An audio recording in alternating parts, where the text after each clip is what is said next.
F1 is back from its summer break. They're firing up again after the summer shutdown, and let's talk about Zandvoort. It is the racing through the Dutch dunes. It is the Dutch Grand Prix. And we'll start off with the schedule.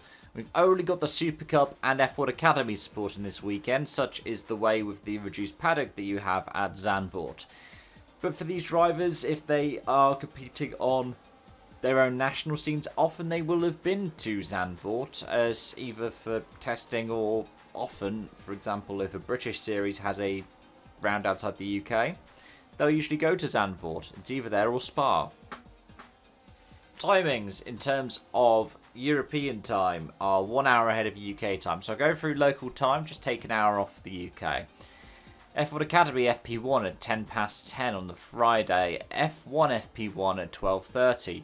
Super Cup practice at 2 p.m. Then FP2 for F1 at 4 p.m. and at 5:30 the F1 Academy FP2. Saturday sees the day start off with F1 Academy Quali at 10:25, FP3 for F1 at 11:30, Super Cup qualifying at 1 o'clock. Then you have F1 qualifying at 3 p.m, the first F1 Academy race at just after 5 p.m. And then on the Sunday, the second F1 Academy race is at 10:40, followed by the Super Cup race at just before 12 o'clock at 11:55, and then the Grand Prix at 3 p.m. local time, 2 p.m. UK time. In terms of the forecast for Zandvoort, we could expect a lot of changing in the weather. Forecasts show rain from 3 p.m. on Friday with thunderstorms from 6 o'clock through the night. That rain will then let up into Saturday morning. There will be a couple of showers early in the day, but it should remain dry through to the evening. Whilst overnight there will be some more rainfall, and that will go relatively with a little bit of a reprieve until around lights out. So I wouldn't expect, the kind of ones we've seen before where it's been a washout. Wouldn't necessarily expect the red to try to wet. But do expect to see some on-track action this weekend with the intermediate tyre. Maybe not the full wet, but more likely the inters. And if we turn the clocks back 12 months, yes, Lando Norris won, yes, he was on pole, and yes, he had to pass this lap, but it was not a Grand Slam. Max Verstappen took the lead out of, I think, the first corner, wasn't it? Into Tarzan on the first lap. Another example of Lando starts versus Max's. And he led for the first nearly quarter of the race, right? And then Lando Norris managed to take it back through DRS. But it was Norris from Verstappen from Leclerc, with Piastri in 4th, Sainz in 5th, and Perez in 6th ahead of the two Mercedes. And the Mercs did do well in the pass. Was it 23? It looked like Lewis might have picked up a win.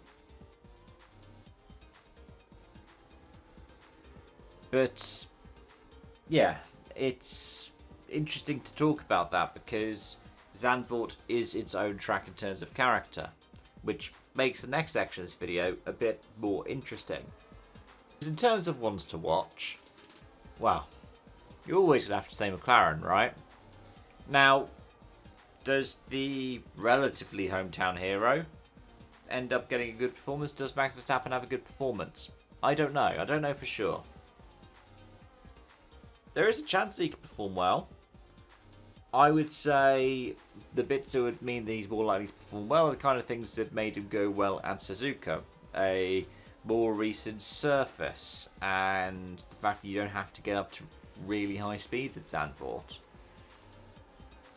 I think if the rain comes in, it evens out the playing field a little bit as well, but that could also bring Ferrari or even Mercedes into the picture, because both of them have run relatively well at Zandvoort in recent years. But I think that this is one of the best chances for Max to pick up a win in the remainder of the season. It's a relatively recent surface, it's not a high-speed circuit, it's what he knows well, and it's one that he flows through quite well as well. Like, bearing in mind that by this time last year, the better car was the McLaren, he managed to hold off Norris for a sizable amount of the race. Now, given that it was a convincing win for Norris, maybe Red Bull won't have been able to close the gap enough. But with all the things that could happen this weekend, I don't know for sure. But on that note, folks, thank you so much for watching and joining. I hope to see you again soon. Hopefully at the end of this week, when I should get a Grand Prix review out. But until then, it's bye-bye for now.